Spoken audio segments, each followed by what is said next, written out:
So the first speaker is Licia Verde. She will tell us about why we should care about observational cosmology.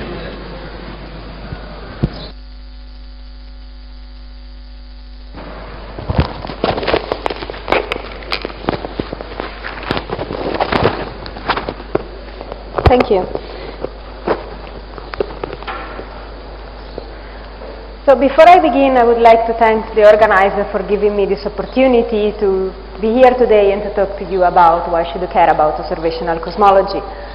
So I know that among you there are many people that know a lot about cosmology, and probably you're going to be bored during this talk. And among you there are people that are relatively new to cosmology, and so also you're probably going to be bored during this talk. So I apologize for this. So let's get started. Cosmological observations, and here I mean data, can be used to test fundamental physics. Now, testing fundamental physics by looking up at the sky is something that is not new at all. But there are two big open questions in physics today that can be solved almost exclusively by looking up at the sky. So here's the outline of my talk. First, I want to review what are the successes of what is called the standard cosmological model. And I want to present its unsolved puzzles, and that's where in the future your input will be very important to make sense of the observations. And then I will present a brief outlook to the future and forthcoming experiment. So, what is the standard cosmological model? The standard cosmological model also goes under the name of the lambda ACDM model. That is, it's a spatially flat universe with a power law, primordial power spectrum of adiabatic perturbations, and here is the famous or infamous cosmic pie that you've seen already today. And in this model, 74% of the universe is made by a cosmological constant. So the interesting things of this model is that only 6 parameters fit a lot of different observations. And here I have this very complicated table that I don't want you to look at in details. The only thing to consider is that here are the basic parameters: physical density of baryons, physical density of matter, Hubble parameter, amplitude of primordial perturbation, slope of the primordial power spectrum of the perturbation, and this is an astrophysical parameter, is the optical depth to the last scattering surface. And you combine different observation here, the CMB alone, large WMAP plus a smaller scale CMB experiment, CMB plus the distribution of galaxies, plus supernovae, and these numbers don't really change much, which tells you that there is consistency between observations that rely on completely different physics and look at the universe at completely different times. This model was actually proposed more than a decade ago, and it was proposed when the state of the art of the observations was something like that. So this was the state-of-the-art galaxies redshift survey. Each of these dots represent a galaxy, and this was the state-of-the-art in observations of the cosmic microwave background. Now, this model has survived basically unaltered an avalanche of data. Today, the state-of-the-art in galaxy survey is, for example, the Sloan Digital Sky survey. So if I had to fit the previous survey in this one, it will fit in this tiny little region here. And here is not that the universe is finishing, it's that the selection function, the galaxies become dimmer and then they don't enter into your survey, but this is something that people can take care of and correct for. And there's a lot more information here than just the position of galaxies. So here galaxies are even color-coded because by observing the spectrum one can get a lot more information about the composition and the history, but we're not going to talk about that. And the state-of-the-art in the observation of the cosmic microwave background is now something like that, where you probably have seen ad nauseam the underlying color plot, which is what the WMAP previous data release of the temperature fluctuation of the cosmic microwave background. But overlay on this, there are these white lines that represent the direction of the polarization of the CMB temperature, and this is something new that came out in 2006, and the paper came out in 2007. So before I go on, let me make an aside of why the CMB light should be polarized, because it's going to be important for later on.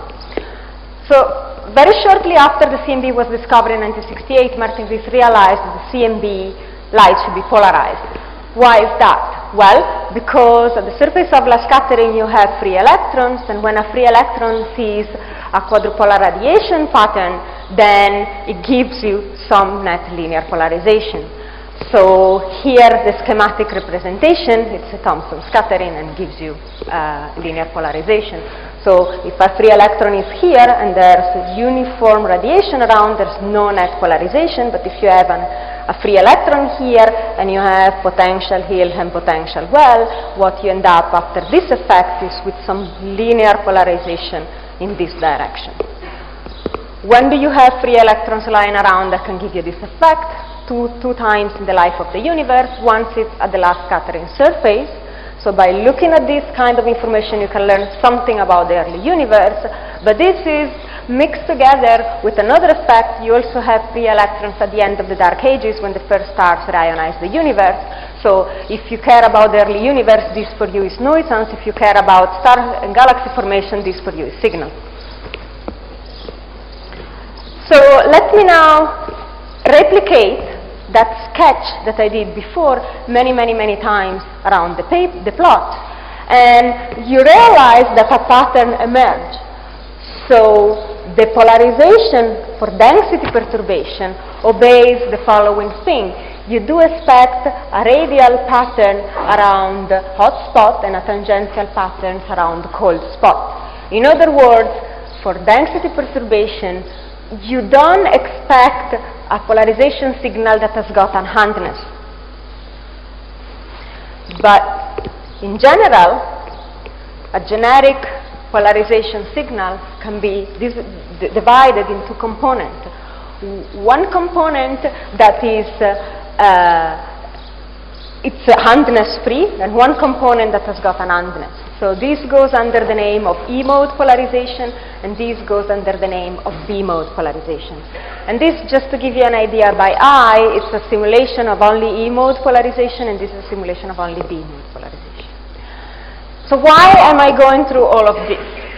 It's because this kind of polarization can only be created by tensor modes. That is, if you have a stochastic background of gravity waves, which is what you would expect if inflation generated the primordial perturbation. So this will be the smoking gun of inflation, and this is the holy grail for CMB observations in the next decades or so.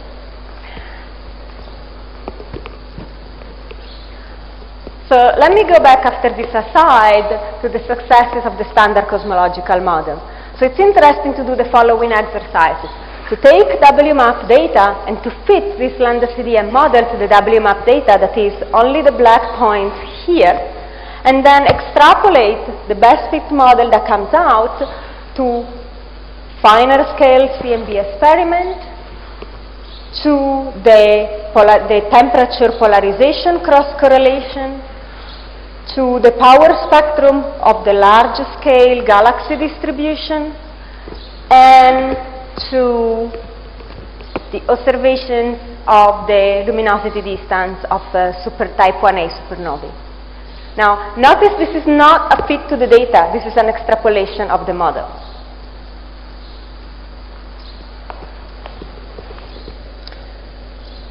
However, the standard cosmological model tells us that 96% of the universe is missing. So, despite being so successful, we still have something to figure out. And so, what we've heard about a lot today is concentrating on this part of the pie. So, in the standard cosmological model, this is a cosmological constant, but the question that arises natural is it a cosmological constant or not? So, two major open questions in this model, and those are questions that can be addressed almost exclusively by looking up at the sky. Question: what created the primordial perturbation? of which we see a signature, for example, in the cosmic microwave background temperature pattern. And what makes this? So what this is needs to be a component with some negative pressure. And so if you have a negative pressure, it makes the acceleration of the expansion of the universe, instead of slowing down like matter would do, accelerate. And this is something that we have seen almost directly in the supernovae data by plotting the expected luminosity distance as a function of redshift with what is predicted by the model. And these two questions actually may not be unrelated. So in the next year, a lot of effort is going to go in observation that will try to address these two questions. Let me start from the following. So 3 important documents came out within the last year, and this document will probably shape the observational cosmology for the next 10 years at least. The Task Force on CMB Research to advise DOE, NSF, and NASA, the Dark Energy Task Force report, again to advise DOE, NSF, and NASA, and the European counterpart, which is the report by the ESA Working Group on Fundamental Cosmology. Now, what I'm going to say next will sort of help you to understand this kind of report in case you want to go and read them. Let me put it this way. So let's start to talk about the origin of the primordial fluctuation, and let's talk about clues from the observations. The observations seems to confirm that our assumption of a flat universe in the standard lambda CDM model is an okay assumption. So in this plot here, from the standard cosmological model, we relax the assumption of flatness, but we still assume that dark energy is a cosmological constant. And these are different type of observables: galaxies, large scale distribution, cosmic microwave background plus a prior on the Hubble parameter, and type 1a supernovae.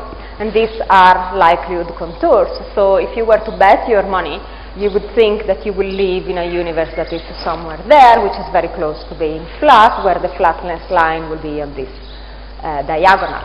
And then if you actually want to look at the details, these are the actual quantitative constraint of omega curvature from different combination of observables. The other thing that the observation tells you is that the primordial perturbations are consistent with being Gaussian, which it doesn't mean that if you actually look at them, they are Gaussian, but it's not everybody would put their hands on fire that the non-Gaussianity you see is actually primordial. Also, the power spectral index, it's close to scale invariant, although the new things from the last data release of WMAP is that it's not actually really well consistent with being exactly scale invariant, and is actually a little bit red, and here are the actual detailed number if you are interested in them. Also, the observation seems to indicate that the initial conditions are adiabatic, or at least most of the perturbations are adiabatic, and there are indications of something like super-horizon fluctuations. And these come from seeing that there is an anti-correlation between temperature and polarization on scales that are larger than the horizon. Why should there be an anti-correlation? Well, on scales that are larger than the horizon, the picture that I show you at the beginning of the generation of polarization, the picture I showed was for density perturbation, but on scales that are larger than the horizon, what actually the quadrupolar pattern that the photon sees is created by the velocities. And the velocities are out of phase with the density. So on scale larger than the horizon, when you do the cross correlation between polarization and density, and temperature, you should actually see an anti-correlation. And so observations are consistent with the simplest inflationary model. You can go beyond that, and what you can try to do, you can try to test specific inflationary models with the observations that one has. And for example, you can consider model with the inflaton potential that goes like 5 to the some power, and well, some model can be ruled out and some model can be ruled in.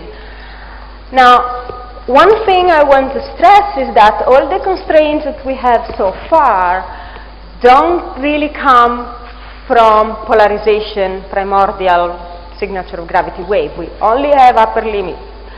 All the information we have on inflationary model comes from the measurement that we can make on the shape of the primordial power spectrum. So the primordial power spectrum gets parameterized like a power law, and then this is the slope. So if this is a power law, that's the effect of that little parameter n.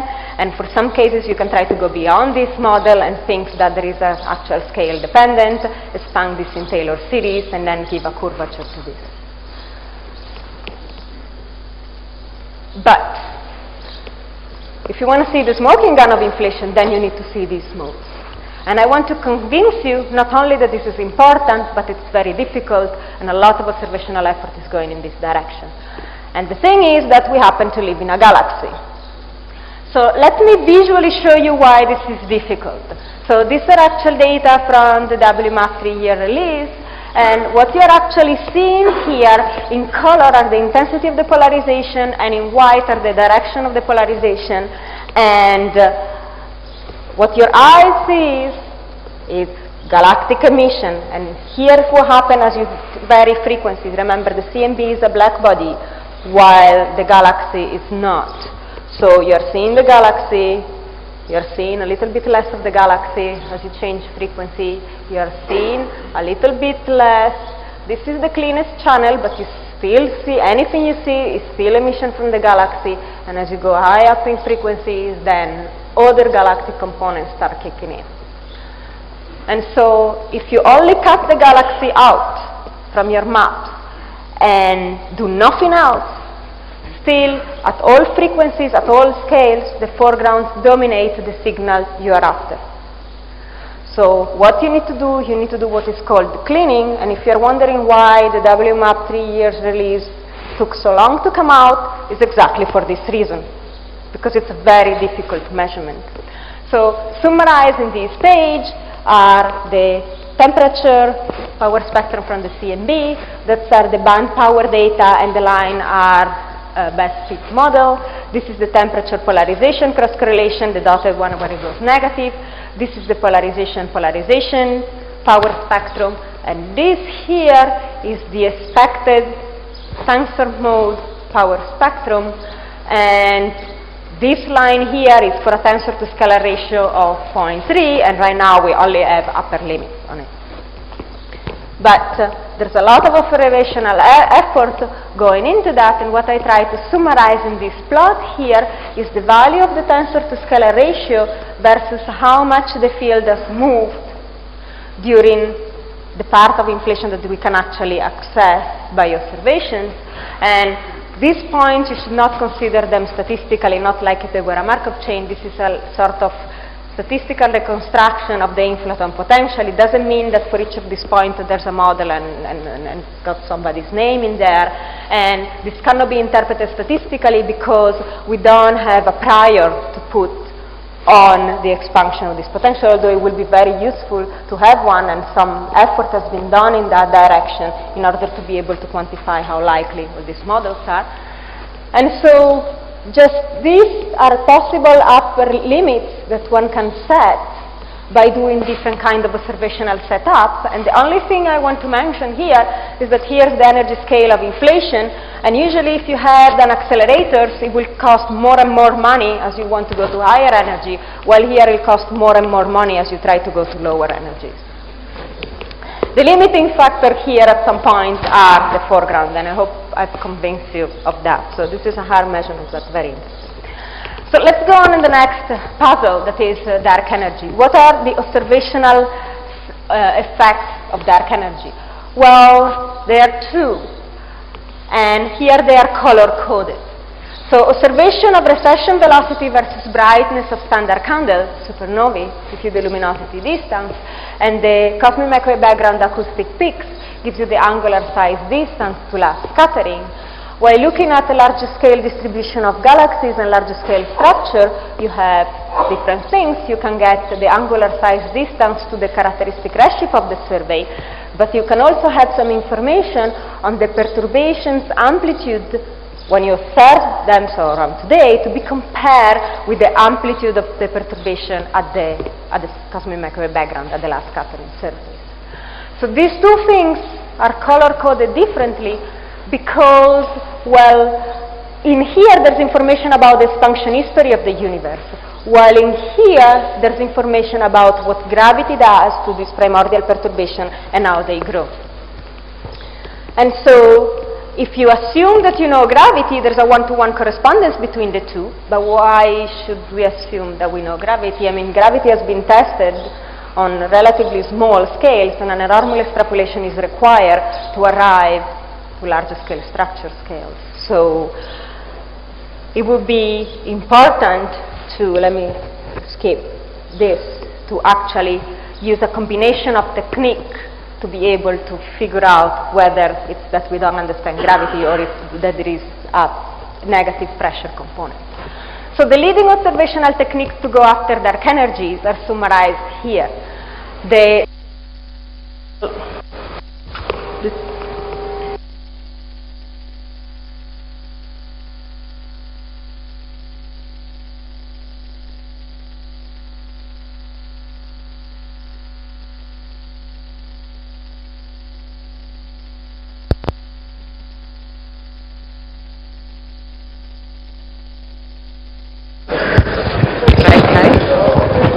Can you hear me now? Try it again. Can you hear me? Yes, you can.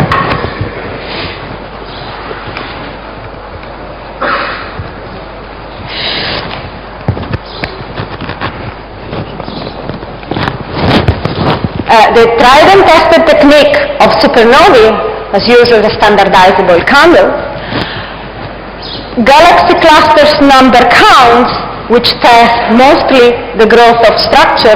We are looking at the largest virialized objects, and you want to look at their abundance as a function of redshift, so you are testing how perturbation grew as a function of history of the universe, with lensing that will tell us about both the growth of structure and the expansion history, and a new emerging technique which goes under the name of baryonic acoustic oscillation, which tests the expansion history of the universe. And as I say, the combination of technique will be best for at least two reasons: to test whether it's gravity the problem or whether it's dark energy, the cosmological constant or something like that, and the other is for consistency checks. So in the interest of time, let me just mention that we are going to have a lot of information coming from cluster counts in the next few weeks. Based on the following, we believe we know the cosmic microwave background so well right now that we can use it as a backlight illumination of all the foreground universe, and then study small distortions that are that happen in the cosmic microwave background radiation from the structure in front, and in this way study the growth of structure. And one effect that we're probably going to hear more about is what is called the thermal Sanael-Zeldovich effect. You have free electrons in a hot clusters which distort the CMB photon that pass through it. And this is going to happen in the very near future. The Planck satellite, and especially the South Pole Telescope and the Atacama Cosmology Telescope, they both have first light, but this is very close to my heart, and this is the picture of the first light of the Atacama Cosmology Telescope. This is Jupiter. Don't worry too much about the quality of the image, because a ladder was still in front of the mirror when this picture was taken. So the other technique, it's with lensing. The idea is that faint images of background galaxies get distorted by the intervening dark matter distribution. So if you can see very well a lot of images of background galaxies, you can try to reconstruct the growth of perturbation of dark matter in front. And a lot of observational effort is going on in here, and what I'm going to do, I'm going to go very quickly through a list of experiments just to give you an idea of the sheer amount of data that is coming in. This effect has been detected a few years ago, and since then the field has expanded exponentially. So there's one, there's one, there's one, there's one, there's funded survey, and there's more stuff. So Before I conclude, let me go in detail through the last technique that it's relatively new. So what are the constraints on dark energy so far? So let me show them to you. Omega matter versus, assuming the universe is flat, equation of state for dark energy, pressure over density. A cosmological constant will have this -1, and this is assumed to be constant. So that's supernovae, that's cosmic microwave background, that's cosmic microwave background plus Hubble prior, and that's cosmic microwave background plus larger scale structure. Note that there is a long degeneracy here. So why there are so weak constraints from the cosmic microwave background on dark energy? Well, the limitation of the CMB is that it's located at redshift 1100, and you want to look at the expansion history of the universe, so you want to have at least 2 snapshots, and you're getting only 1. So what if one could see the peak patterns at low redshift and just do the same thing that it was done with the CMB all over again? And these are the baryonic acoustic oscillations. So in this plot, it shows the evolution of a single perturbation, but you should imagine a superposition. And the different colors are dark matter, baryons or gas, photons, and then forget about everything else. So what this is telling you is that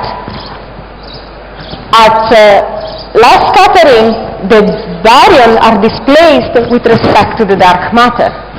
And after a little while, the dark matter realizes of this and starts falling into this perturbation created by the baryons. And then if you can look at the dark matter power spectrum by looking at the galaxy distribution on very large scales today, and you could see this, then you could do what has been done in the CMB all over again at several different redshifts. So for those of you who actually think in Fourier space, what's going on is exactly the same physics that created these peaks, but instead of seeing them in the radiation, you are seeing their image in the dark matter distribution.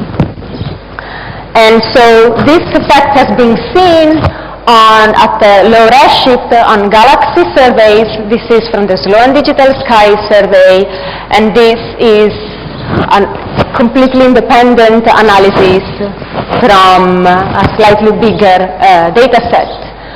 And so I want to mention 2 surveys that are close to my heart that are going to tell us a lot and are going to really focus on this technique. The first survey, it's called Pao Bao, which they say sounds Chinese, but it has been awarded a Cosolider Ingenio 2010. Enrique Fernandez is the PI. I should say it's the only baryonic acoustic oscillation survey that is European-led, and these are the institutions that are involved, and this will concentrate a redshift, a low redshift below unity. If you want to go to high redshift, then you need to go into space because galaxies move into the infrared and the atmosphere doesn't allow you to see them. And so this is the other survey. It's called ADEPT, and it's been proposed to NASA, and NASA has approved the concept study. So let me put up my conclusions. The standard cosmological model is extremely successful, but leaves us with 2 fundamental problems. Nothing weighs something, and it gives an accelerated expansion, but not as much as one would naively expect. And this brings the next question: is our theory of gravity and particles correct or complete? Something like that may have happened in the early universe and inflation, and we can ask if the physics is related and what is it. And one can also ask, has inflation acted as a magnifying glass and microscopic effect may have left their signature in the sky? Expect an avalanche of data and therefore an avalanche of acronyms in the next few years, and we are going to need your help to make sense of what these data sets tell us. Thank you.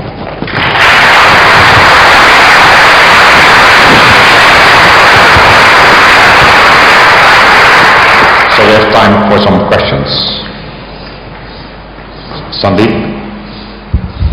Hi. You emphasized here.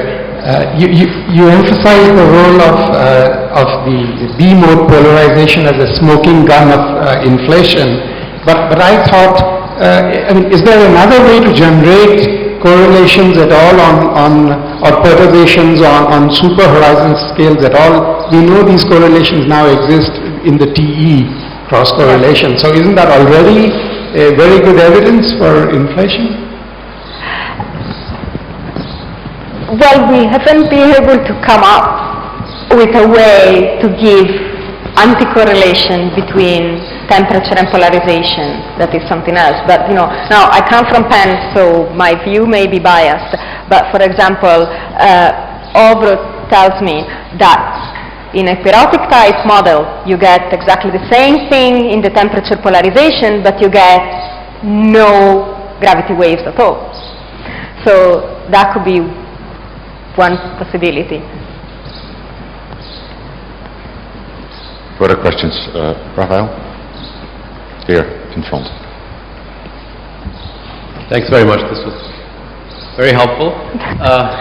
And let me state a disclaimer by first saying that I'm absolutely in awe of the ingenuity of the design and analysis of these experiments. What I'm a little bit worried about, reading, for example, the Dark Energy Task Force report that you mentioned, is that there's a bit of a disconnect in terms of theoretical expectations between maybe our communities. It's a situation where there's one problem that we definitely do have, which is why is lambda not large? And yet people are very active designing very fine-tuned models that solve a problem that we don't yet have, which is why is dark energy time dependent, or why is gravity modified, which we haven't seen. Now that's fine, we theorists can waste our time on these things, but what worries me is that experiments are being designed to discriminate between such models which are basically completely unmotivated right now. And there are clearly experiments that measure things that are of great fundamental importance, the expansion history, the clustering history. Are there other ways of quantifying objectives for these experiments other than putting up these straw men that will help us figure out how we would actually learn the most from these experiments? I think you raise an extremely important point. From the observational point of view, right, you say, okay, we have a problem with the cosmological constant, but we haven't proven that it's actually cosmological constant. We haven't tested that it's uniform everywhere and it's time independent. We have the problem already before you made the observation, because we knew that the universe was larger than a kilometer. The Dark Energy Task Force report literally states that, well, it could be a cosmological constant, but in that case, if a cosmological constant is non-zero, then particle physics arguments tell you that it should be large. And that's where the disconnect is. They just tell you that it should be large. Okay, but my point was slightly different. From the point of view of observational cosmology, what you want to do is want to go and measure things. So one thing is to say, okay, in this model it's a cosmological constant, but what if it turns out that it's not constant? So go out and measure it. However, this leaves us with a very big questions, because if we keep shrinking the error bars, and the error bars shrink around, well, the fiducial model, which is the cosmological constant, then what have we really learned from the experiment? On the other hand, if the error bars shrink around something else, then we've really learned a lot. Well, I think that at this point we already have no attractive alternative models, in the sense that W is already close enough to -1 that you have to tune a lot to get it to work. And so all that you're going to do is increase the amount of fine-tuning, and there'll always be room in your window. So I think that we shouldn't really specify the demands on our experiments based on these fine-tuned models. I'm wondering if there are alternative ways of characterizing how much better they allow us to see our universe and nail down things like the scale factors. That would be very interesting, to actually find a way that is not model dependent, but maybe it's observation dependent, of quantifying how well an experiment can do. And I'm sure there are people thinking about that, but it's not as easy as just saying, let's take a WWA parameterization and let's all go and do the same thing. Okay. In view of the time, we're going to go to the next talk. Let's thank our speaker again.